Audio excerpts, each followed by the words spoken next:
Bonus question. That's good.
You go on.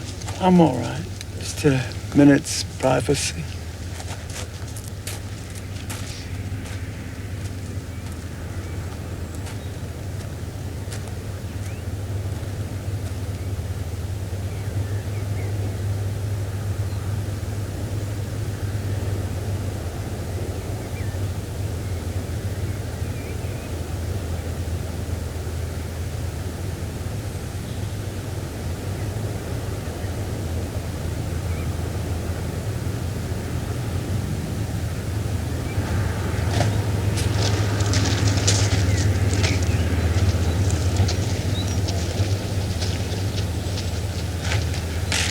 Would you permit me?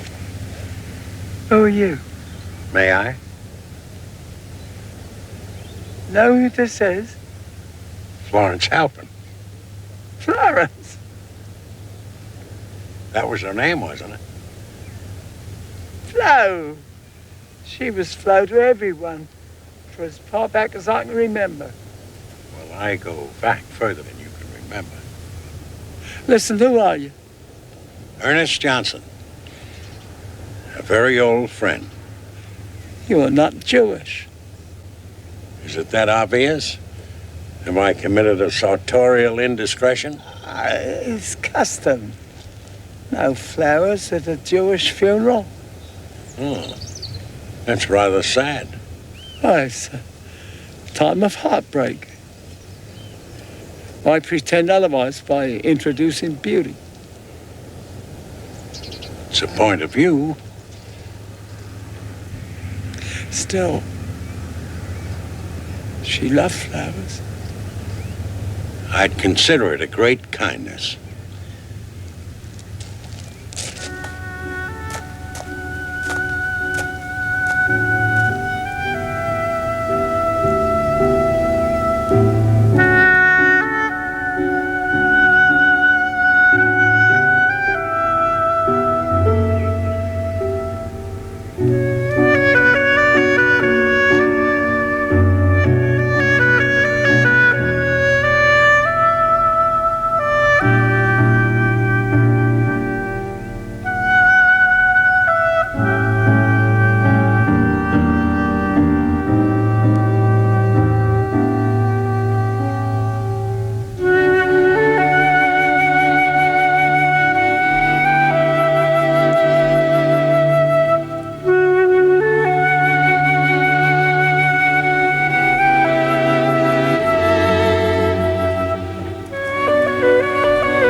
Mr. Halpern. Am I late or are you early? No, you're exactly on time. I was early. What do you have to drink? Scotch, please. Ice, water, Just soda. scotch and soda, vodka and tonic. Thank you, gentlemen. Scotch and soda. It's been longer than I intended, but I couldn't help it. There's the 7 days mourning, and then there was my sons. They meant well, but they kept me busy. They wouldn't leave me alone for a minute. Here, there, this one, that one. They had good intentions, but I'm a physical wreck. Still, I was anxious to see you. You're the mystery man. No mystery man, I assure you. So, for you, curiosity. For me, perhaps penitence. Penitence? More accurately, I should say that I think I'd like to confide in you. Gentlemen. How have you been managing since? Oh, I'm lonely. Cigarette? I'd expected... Oh, thank you, I never do.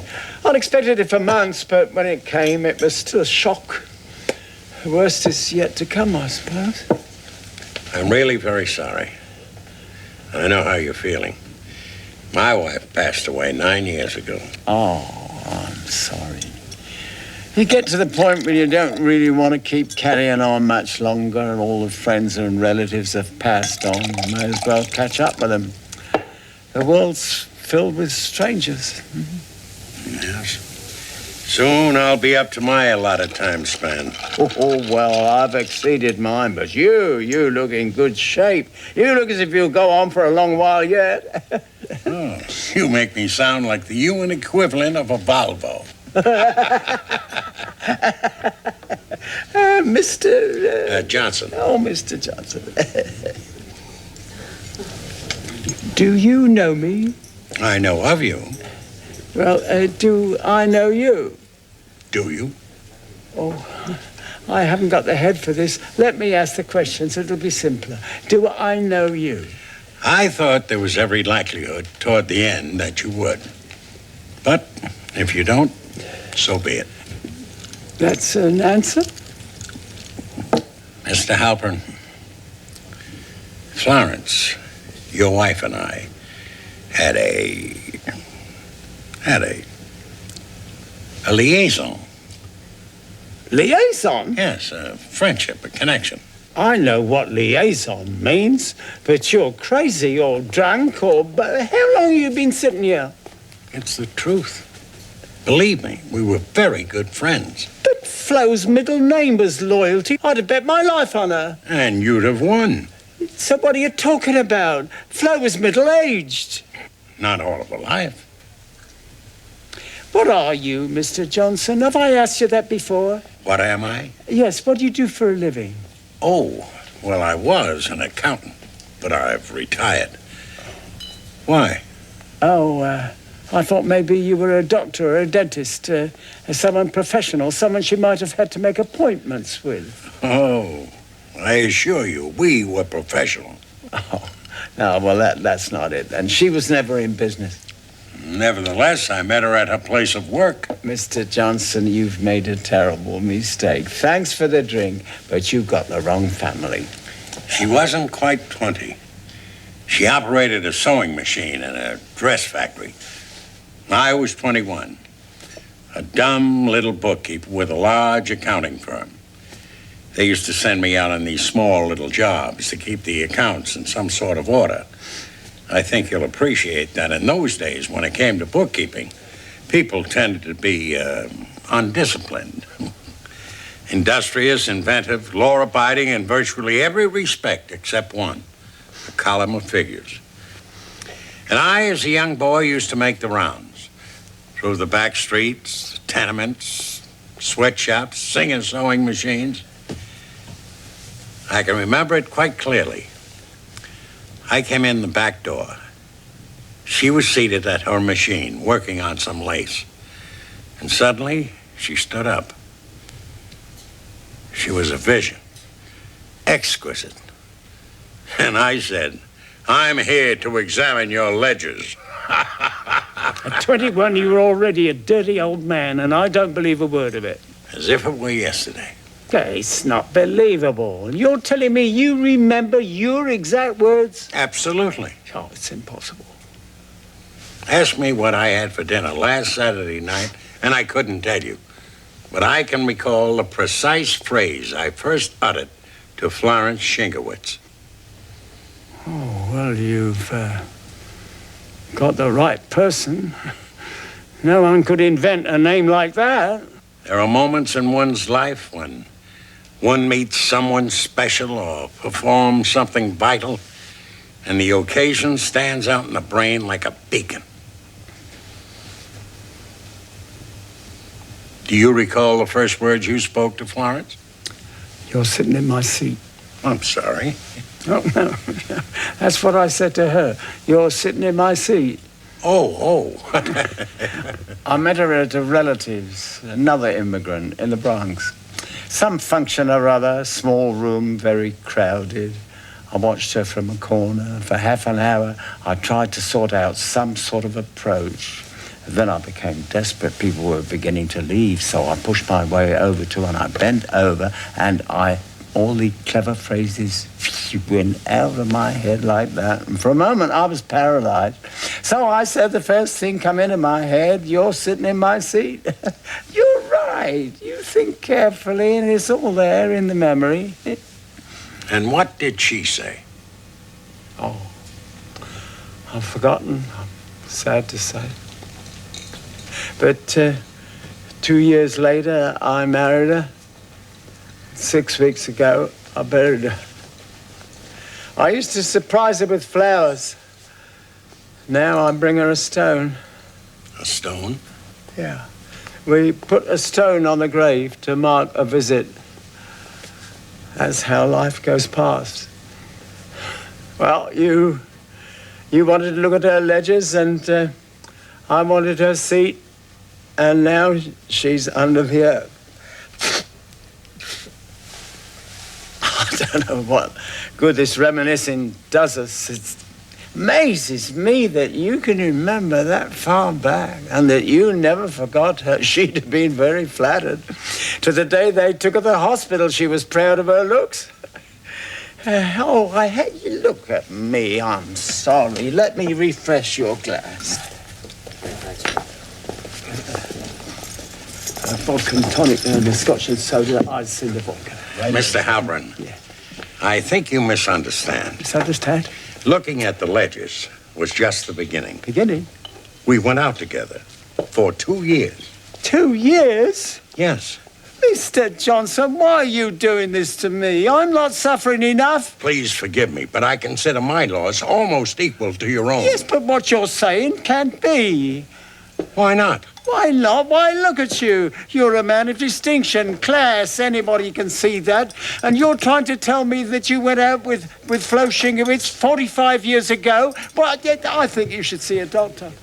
Mr. Halpern, 45 years ago, I was just a junior pen pusher from a very humble home on the wrong side of the tracks. Yeah, but even so, you come from a different background. You were born in England, weren't you? Yeah, London. Well, then you should know that style, class, outward appearance, it's 75% masquerade. It's a learned process. The other 25? Money. Yeah, but even so, what had you got in common? We developed interest. After all, we were very, very taken with one another. Taken with one another? We were very fond of each other. Hey, wait a minute. How far did this fond business go? That's a very intimate question. Intimate, is it? How intimate? I decline to answer. You'll decline nothing. Mr. Halpern, I think you should calm down. Neither of us are young men. Besides, it was nearly a half a century ago. I'm asking you, what was the relationship between you and my wife? You call yourself a gentleman, you should answer. On the contrary, gentlemen may not answer. In any case, she wasn't your wife at the time. Well, that has nothing to do with it. In those days, a woman had certain standards, certain obligations. Today, they're in and out of bed like trains in a rush hour. Florence was 24 when she married. Hardly a child bride. What did you expect? I didn't expect second-hand goods. What's more important is, why are you telling me all this? It was over 40 years ago.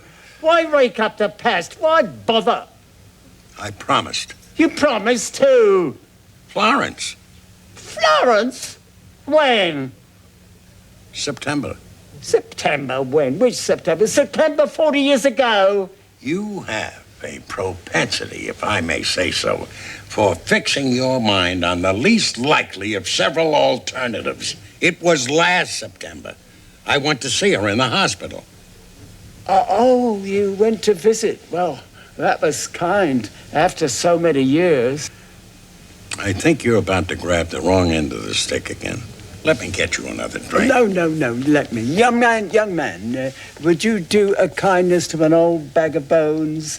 Would you please fetch one vodka and tonic with ice in it and one scotch and soda? Yes, sir. Thank you. Vodka and tonic on the rocks. You shouldn't Scotch and soda. denigrate yourself like that. It's bad for morale. Morale. Where am I going? Nevertheless. So, you saw her in September. It's a wonder you recognised her after so many years. Either you're being deliberately obtuse because you're unwilling to accept an unpalatable fact, or your innocence is genuine. On the other hand, you may just be trying to make it difficult for me. And I wouldn't blame you. I don't know what you're talking about. For over 40 years, Florence and I had a platonic friendship. We met regularly. I can't believe this. I can't believe I'm having this conversation. At my time of life, it's If this is causing you distress, distress. I'm not distressed, I'm angry. I'm so bloody angry, I'm lost for words. 20, 30 years ago, I'd have broken every bone in your body. You got your nerve, you know that. You bring me here, and you sit there, as cool as a cucumber, and you tell me you were my wife's lover before she even met me, and that this went on for 40 years. You knew her longer than I did, you know that? If Flo was here now, I'd murder her. Where were you when we celebrated our 40th wedding anniversary, eh? You should have been the guest of honour. You should have sat at the head table between us. You should have made the speech, proposed the toast, led her off with the anniversary waltz. You're a snake, you know that, a dirty snake. You'll be telling me next my children aren't my own. you're being utterly ridiculous. She wouldn't allow me to touch her. She was absolutely faithful. Now and then, she allowed me to kiss her on the cheek. Please believe that. Well, how often did these meetings take place? Thrice a year, Thrice? 3 times. I know what thrice means. I meant, was that all? Not exactly seething with impatient passion. It had nothing to do with passion. It was a matter of friendship and mutual interests and respect. I'm trying to explain that. From the beginning, for both of you? For me, no. But I was given to understand it was either that or nothing. Well, if it was all so innocent, how was it she never told me? I think in the beginning she was afraid to. She probably thought you'd forbid. Oh, I would have. No, see, she was right. But later I think she felt she was entering her own small world. Her conscience was clear. Her conduct, from your point of view, was beyond reproach. I just think she found another dimension, and she wanted to enjoy it without having to explain it. She only let you kiss her cheek, eh? Once she met you, I was completely overshadowed. Ooh, I overshadowed you. Who would believe it? Can't even tackle a crusty roll now. Age. The only enemy with whom man can never establish a peace treaty. What are you, a philosopher? These days, I find it the least exhausting of activities. Look, if you were so fond of one another, why didn't you marry? Well, I was Catholic. My parents objected. So did hers. You're a widower now. Yes. Family? Oh, I have 2 daughters. They're living in California. Ever see them? I went out there a little while ago to see them. I stayed for 4 months. They wanted me to stay, but I'm used to it here. Young people don't understand the emotions that tie you to a place. The familiarity, the habits, the memories. So now I settle for photographs. It's hard to believe. You put so much into them. When they're babies, their whimpers twist your stomach. You suffer when they're ill. You worry and scrimp and save and plan and encourage. And a few years later, you're lucky if you get a card for Rosh Hashanah. Everything is transitory. No state is constant, not human beings, not countries, not the world itself. Everything changes. Did your wife know about you and Flo? Not to begin with. I had nothing to hide, but she wouldn't understand. People don't. They think there must be something going on.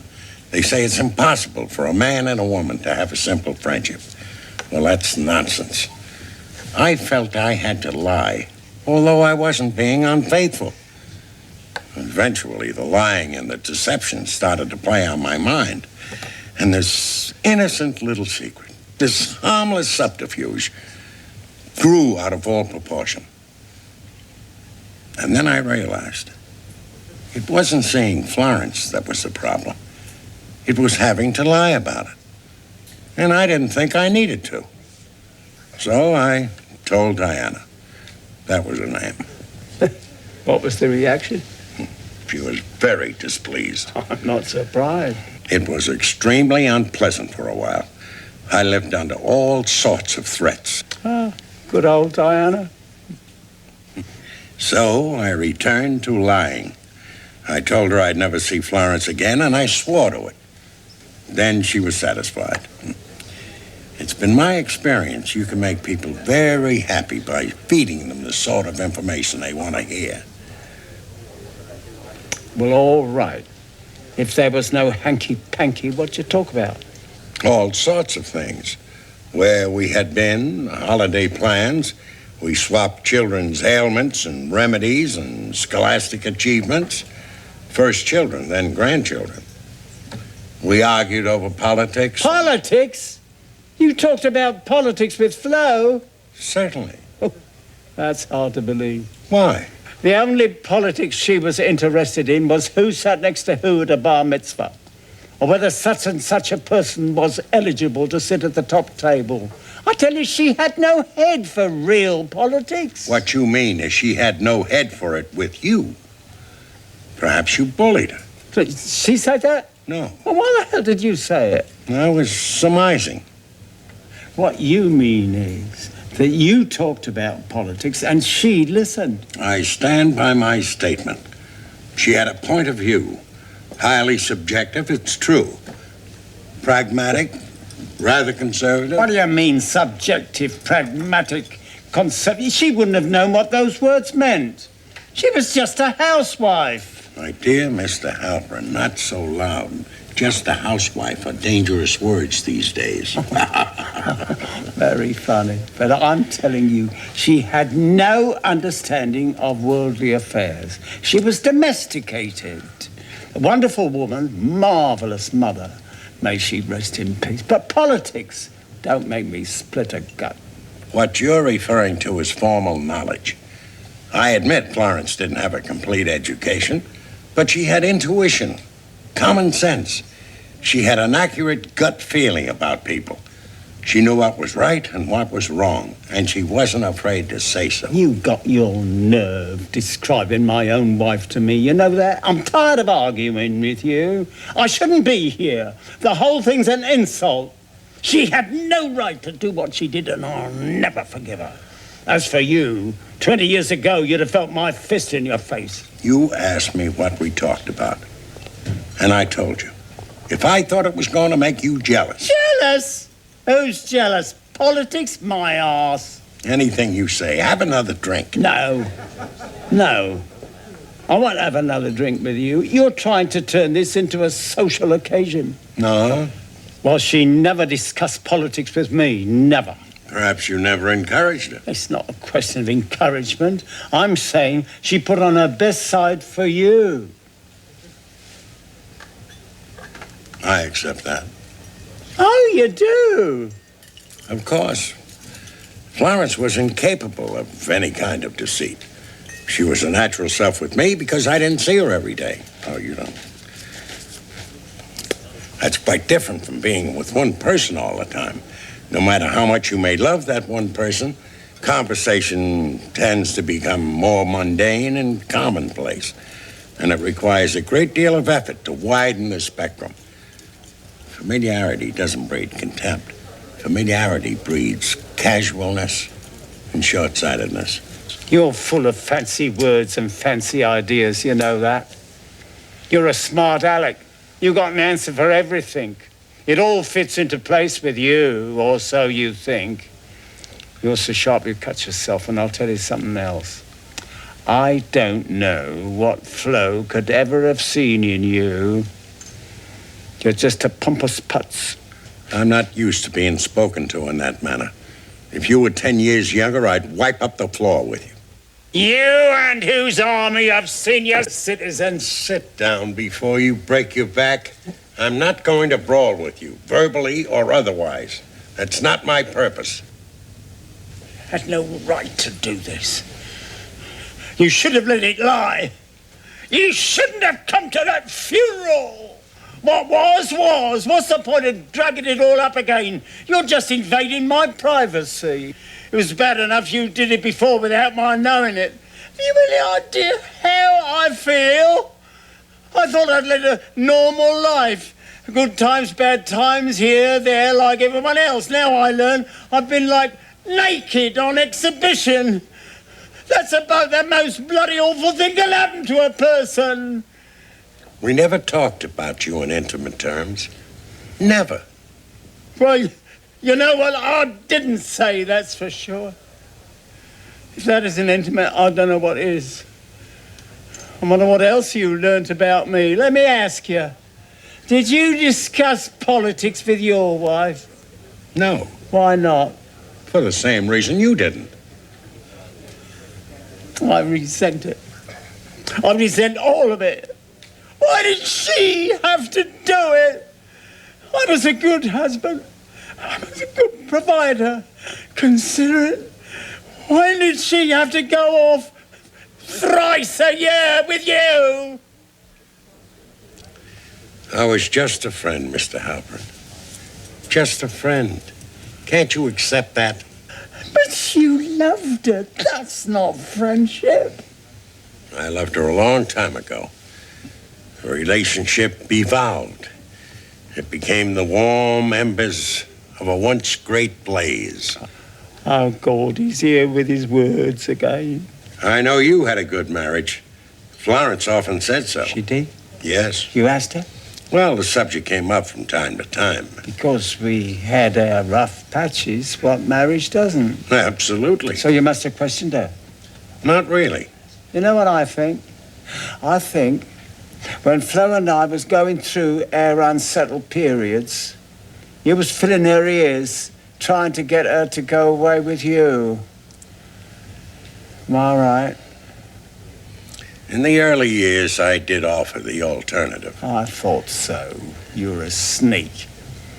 I don't like you, you know that? I don't like you at all. Well, that's a pity, because I like you. I've grown very fond of you. The rancor and the bitterness disappeared years ago. You know, over the years, I like to think that in some small way, I contributed to your happiness. You contributed to my happiness, this I gotta hear. You see, Mr. Halpern, there are marriage guidance counselors and priests and rabbis and father confessors and psychiatrists because people need to communicate. It's a very fundamental need. We require escape valves. A man has his drink in the local bar on the way home from work. A woman, a cup of coffee with a neighbor or a friend. No matter how solid a relationship, no one person can provide all the needs of another human being. Can you accept that? Yes, I can accept it, but you're a self-righteous prig. You think because you didn't sleep with her, you're innocent. The sex is nothing. What is it? Some sort of membrane, a few moments of pleasure, all right. But secrecy is 24 hours a day. Secrecy, that's the cancer. Our relationship was not secretive. It was confidential. And in any case, it was up to Florence whether she chose to tell you or not. You're wrong, and you're trying to ice the cake. Flo confided in you. The pair of you talked about me behind my back. How do you think I feel? Whenever we spoke of you, it was with respect. Respect my arse. What you did was underhanded. If she was here now, I'd give her a piece of my mind. What else did you talk about? What confidences did she disclose? No confidences. So what else to talk about? It's hard to say. Over the years, so many things. Art, literature, opera. Art, literature, opera, you crazy? Hey, are you making fun of me? These are universal topics. What can you possibly have against them? Art, Flo's idea of art was Bugs Bunny. Literature, she never got beyond the front page of the daily paper. Opera, she never went. It took her 3 years to learn the tune of the national anthem. You're living in a dream world. I know that you had no great love for opera. Florence mentioned it. But why exaggerate? Florence went to the occasional matinee. She must have told you. All right, she went to the odd matinee. Well, did you ever question her? Did you ever ask her what she thought? Whether she'd enjoyed herself? Well, of course I asked. Just didn't go into details, that's all. Well, I did. You make it sound so high-minded, so exceptional. Art, literature, opera. These things aren't so important. Bread on the table, roof over your head, that's important. I wouldn't have said they were unimportant. But I take your point. I existed only on the periphery of Florence's life. It's like we were talking about two different women. We're talking about the same woman, but like all of us, with varied needs, tastes, responses, and they were not that predictable from one day to another. Oh, you can say that again. She could be very moody. Very moody. Do you know about that? I knew about it, but I wasn't in the firing line. If she wasn't feeling up to it, she would simply postpone the meeting. That happened a lot in recent years. She took care to see that you only saw her at her best. Oh, yes. She was always very well turned out. A credit to you. Sometimes she wouldn't dress for the whole day. Did you know that? No, you surprised me. You were under the impression she jumped out of bed at 7 in the morning and prepared breakfast like they do in the television commercials. Forget it. Took her hours to wake up, hours. As far as she was concerned, mornings were cancelled. Before high noon was not her best time. She liked to sleep late. Every morning of our married life, I took her a cup of coffee in bed. Without that, she wouldn't move. She wouldn't speak. She wasn't human. Every morning, a cup of coffee, and then I waited half an hour, and then another cup of coffee, and 2 slices of toast wrapped in a napkin, well buttered. Did she tell you that? Not precisely. That would have come under the heading of being well treated, which she always maintained she was. You can say that again. I looked after her. She needed a hat, coat, pair of gloves. She got them. She tell you that? Your generosity was a byword, Mr. Halpern. On the other hand, she fought for 5 years for a downstairs bathroom. What do you know about that? You've no idea of how the locating and then the decorating of that room dominated our conversation. If it's any consolation to you, it took precedence over art, literature, opera, and world conflict. So you knew about the bathroom? The bathroom? The size of the wash basin, the color of the tiles, the shade of the paint. the difficulty with the authorities over the waste pipe, I was with you in spirit all the way. I was on your side. I told Florence time after time, Joe is right. But she was stubborn. I didn't want a thing in the first place. That I know. So you know what happened with the builder? A nasty business. Yeah, was I right? Absolutely. And I advised Florence you deserved her full support. Right up to the Supreme Court. You did? Certainly.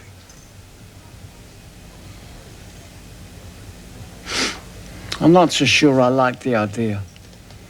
Makes me feel uncomfortable. There's something wrong. Without my invisible support, you'd have encountered a great deal more friction and argument.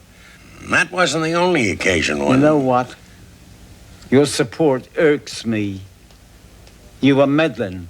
Who asked you to stick your nose in? I wasn't sticking my nose in. I was asked my opinion, and I was entirely objective. She had no right to gossip with you about what was going on in our home. All that advising and planning and plotting. I did not plot against you. On the contrary. Why are you being so aggressive? I should have been free to manage my own affairs. Who needed you on the sidelines with your smooth talk and smart aleck advice? She was my wife. You should have left her alone. It's just beginning to hit me. All these years I was going along thinking I was somebody, respectable and respected, secure. I had a certain status in the community, though I say it myself. I thought I was a master in my own home. Now I find it wasn't like that at all. Everything's crashing around me. A lifetime's achievements. It was a wicked thing to do. You, I've got nothing to say to. But Flo, how could she live with her guilt? What guilt? She had nothing to be guilty about. If you don't think so, it just shows how twisted you are. Now I'm thinking about it, I can see certain attitudes. Certain things are now falling into place. Certain things she said. Mr. Halpern, you really are getting carried away. Are you seriously suggesting it's morally wrong to chat over commonplace, everyday trivia of domestic life? That's Yes, because you kept it secret. Oh, are adults supposed to repeat every idle item of information? You met in secret. You're a sneak, and she was a sneak. Doesn't matter what you talked about. And you're telling me that I'm living in a dream world. Do you really suppose married couples exchange confidences solely with their partners? What nonsense. And how dull. Don't you have any friends? Stacks of them. Well, there you are. Don't you confide in them? Men friends. You never found occasion to talk something over with a member of the opposite sex? No. You never shared a confidence with a lady? Who are you accusing? I'm not accusing anyone. I'm simply trying to illustrate. Because you're in no position to make accusations, you know that? You've got a lot to answer for. You're very defensive. Why? None of your business. So, you've never had a little intimate chat with a lady? I'm saying nothing. You talked only to men. You heard me. I'm saying nothing. There was never a time in your life when you felt you had to confide in a woman on a totally innocent level. You've got no right to question me. No right at all, after what you did. 40 years of prying, of meddling and interference. I'm trying to explain how normal this is. And the only aspect of it that requires apology is the clandestine nature of our meetings. But if you pause for a moment and look back... I don't have to think back. And you're the last person in the world to tell me what is normal behavior. Criticism I can take, but not from you. You're a smooth-tongued confidence trickster, and you have no business making accusations. Don't think I don't know why you're questioning me. I'm not a fool. You've treated me like an idiot for 40 years, gossiping behind my back, turning her against me, and I don't know what else. I can see certain things now. I've got the perspective. We never took you for a fool. I always thought you were a better man than I. After all, you won her. I labored with a dreadful inferiority complex for quite some time after that. And as for gossiping, we did not gossip about you. What was there to gossip about? Never mind. I'm saying nothing. What did you do, Mr. Halpern, that makes you so ashamed? So abrasive? Ashamed? You've got your nerve. You know that. You don't think I'm justified in being abrasive? A few moments ago, you said I was accusing you. What did you mean by that? I don't have to stay here and talk to you. I could leave. You could, but I hope you don't. Because I know what the truth is. The truth is you loved her as a young man and you carried on loving her right up to the day she died. My dear Mr. Halpern. Don't dear Mr. Halpern me. Why else would you see her year after year? Why else would you go to the funeral? Why else would you bring me here just to torture me? May have been platonic in the physical sense, but in the heart, the love was always there. That's the truth, isn't it?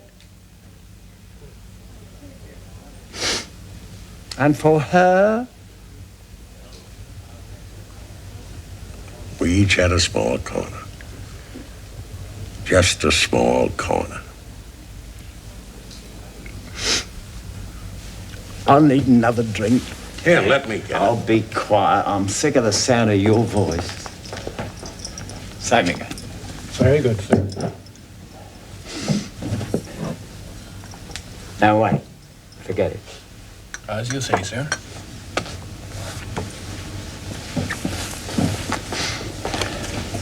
We'll say we go get something to eat. I'll take care of the check. Oh, come on.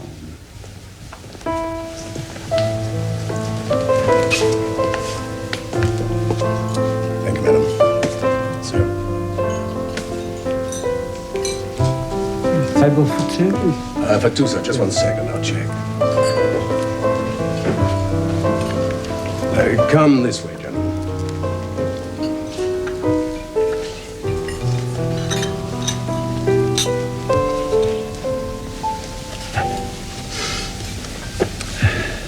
Oh, never mind all the talk about the art and the smart and where we put the toilet. I want to know what discussions you and Flo had about me. We had no discussions. I'd inquire about your health. Florence would ask after Diana's. Of course, she never knew her, never met her, but just out of politeness. She never come to you with tales, complaints. What sort of tales? That's what I'm asking you. Let me think. She would sometimes tell me about the problems of your business. General things, nothing out of the ordinary. We kept our partners in the background. I suppose that was deliberate. What problems of business? Flo wasn't interested in my business. I don't think you need blame her for that. Making cardboard boxes is not the subject that would interest many women, nor, if I may say so, many men either. Your wife thought very highly of you. She had great respect for you. Not that she regarded you as a saint, but she would often remark how kind you were. Spontaneous, sociable, warm, considerate. At one time or another, she used all those words. She used to say you had a hasty temper, but that it blew over quickly like a summer storm. Joe had another one of his summer storms the other day, she used to say.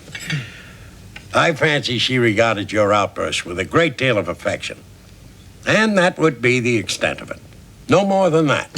No further information, no explanation. except on topics like toilets.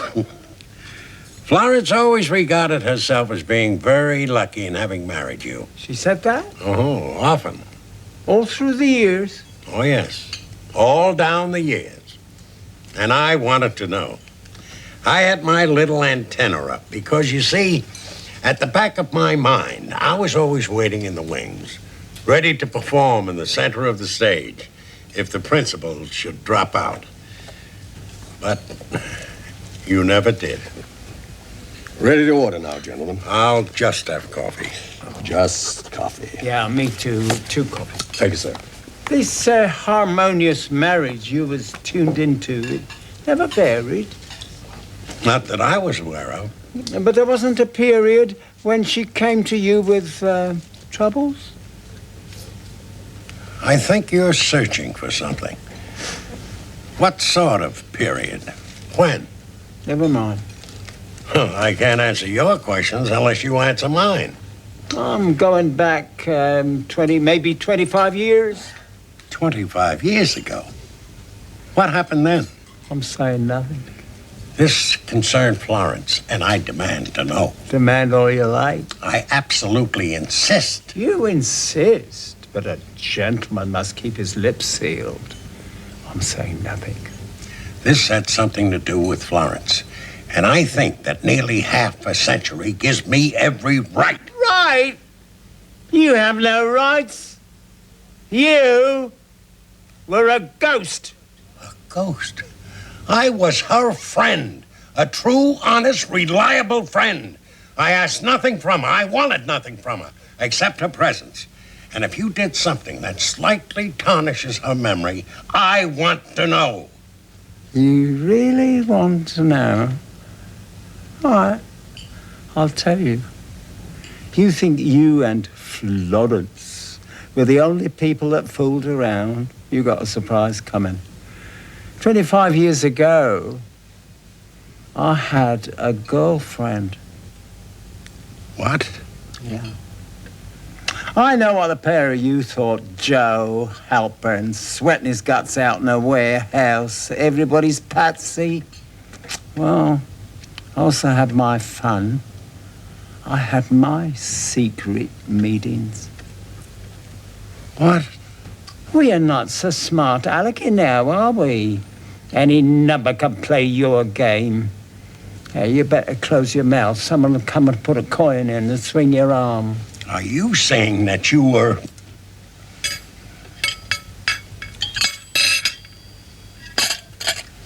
unfaithful? You think I've been a...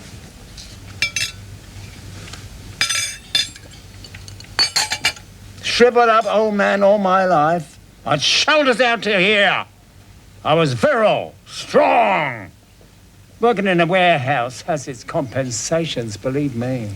Are you actually telling me you had an affair? A sexual involvement? That's what I'm telling you. With whom? With a woman, that's with whom. Who was she? How do you mind? I demand to know. What? Oh, how dare you? How dare I? Look who's talking. Who was she? She worked for me in the office. A secretary. Oh, that old story?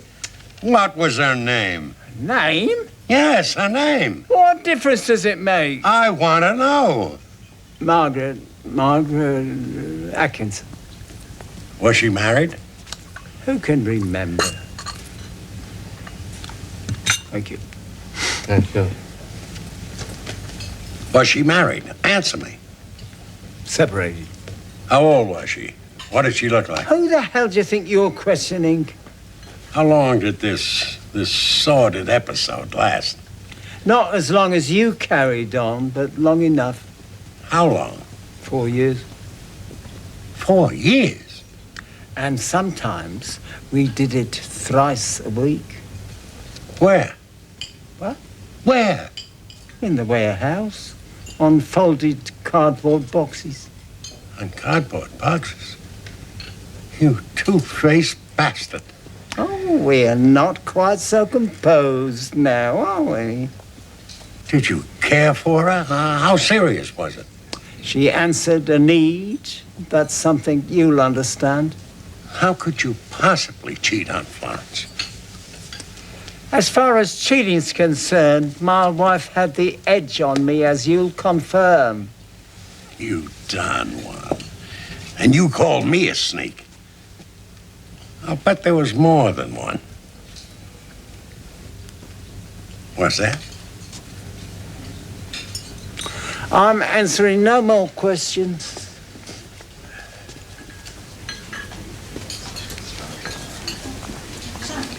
How could you be unfaithful to Florence? It's outrageous. She idolized you, you hypocritical bastard. Now, you should take it easy. You're not a young man. You're not even a middle-aged man. You get too excited and you'll have a heart attack. And how's that going to look on the death certificate? Heart attack caused jealousy at your age. Why, it's embarrassing. What will your daughters think? I ought to kick you right in the ass. You try it and I'll twist your foot off. Yeah, I'm going to have to ask you two gentlemen to lower your voices. You're disturbing the other customers. He apologizes. Give me the check. Yeah, you give him the check. You. I was never so humiliated. You humiliated me for more than 40 years. Well, it wasn't intentional. It's the way you chose to interpret it. I know what I feel. And I know how honest Florence was. She was pure. It's painful for me to think that you behaved in the way that you did. You only saw her in one way, in the best possible circumstances. She come and sat in your spotlight like an actress, all dressed up, made up for the part, hair done, center of attention. But she had her faults, believe you me. You know, when she thought I'd gone out, she Don't used tell me. I don't want to hear it. No, I don't suppose you do. Did you ever contemplate leaving her? No. When it come right down to it, no. You were her confidant, her confessor. Did she ever suspect? If she did, she said nothing to me. Well, what she didn't know didn't hurt her, did it? No. That's a big relief. Where did you two used to meet? In a restaurant. Different restaurants or the same one? For the last 23 years, the same one. Where? No, I wouldn't want to say. Don't you think the time for secrets is over? The years are running out.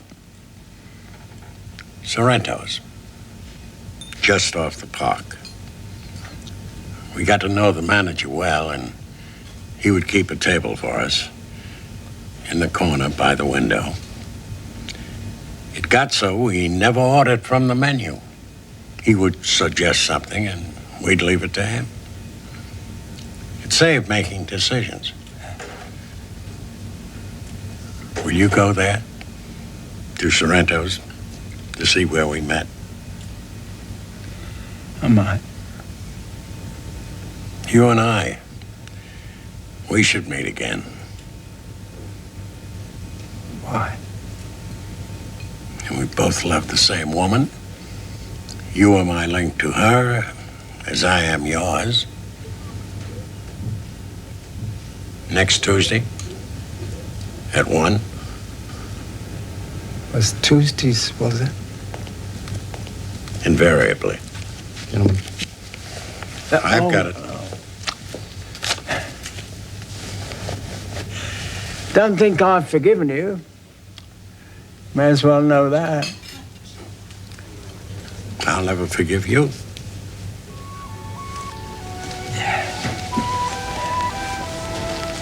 Of course, you better make it more than thrice a year. Who knows what will happen from one week to the next?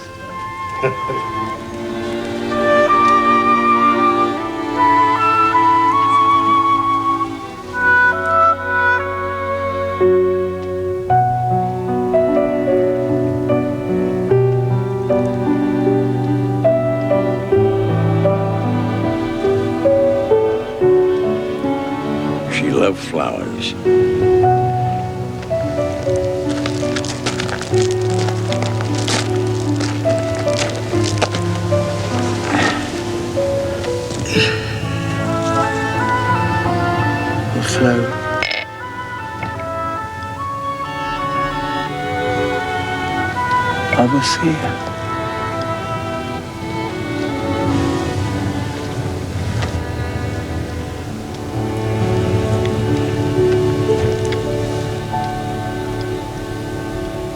We were.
A boy, a girl, and a galaxy far, far away.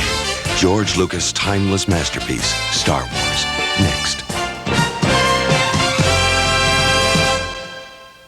If the news you've been watching leaves you flat, why follow the crowd? Get up, get down, and take the lead to the 8th edition of Not Necessarily the News. From early morning to late at night, from the far reaches of space to earthly delights, it's the program that puts you on the front lines of comedy.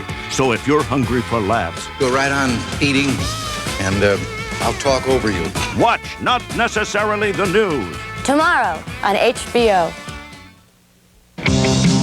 There's more to growing up than fast times and rock and roll. I think her name is Karen. Karen what? I don't know. She just moved here about a week ago.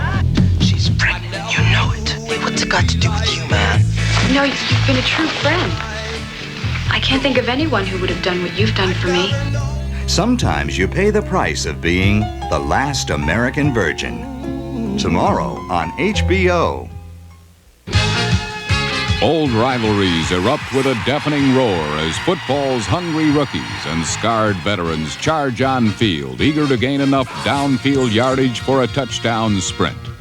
Follow the explosive victories and shattered gambles of the 1983 Super Bowl surge as Len Dawson and Nick Bonaconti map the season's changing tides.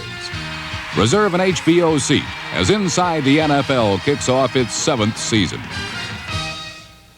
If you want to have freedom, you got to go where the freedom is, don't you? You're going to go to waste in Portland. Come to New York. It was a love that survived an obsession. Jack, you said you'd be back Tuesday. What difference does it make? What do you think I've been doing? Jack dreams that he can hustle the American working man, whose one dream is to be rich enough not to have to work, into a revolution led by his party. It was a love that survived temptation. If you were mine, I wouldn't share you with anybody or anything. Is the Socialist Party prepared to take a position on the draft or not? I'd rather be with a fighter who wants to change the world than a critic who wants to mourn it. Well, the place to be now is Russia. You don't have to tell me what's happening in Russia. I read the papers. Well, come with me. It was a love that survived a revolution. Revolution is dissent. Always. You don't rewrite what I write. Warren Beatty, Jack Nicholson, Diane Keaton. Reds, Thursday on HBO. Presenting everything you've always wanted to do in high school. With everyone you've always wanted to do it with. Hey, bud. Let's party. They're the students of Ridgemont High. Brad Hamilton, fast food king. I shall serve no fries before their time. Mike Damone, the lover. Kiss me. You won't regret it. Mark Ratner, the romantic. Well, what am I supposed to do? Go up to this strange girl in my biology class and say, "Hello, I'd like you to take your clothes off and jump on me"? I would. Linda Barrett, not exactly the girl next door. Awesome! Totally awesome! And Jeff serves up Spicoli. Order the double cheese and sausage. They're all part of the hot times, the high times, the fast times at Ridgemont High. Saturday on HBO. You're watching HBO, America's leading pay TV network.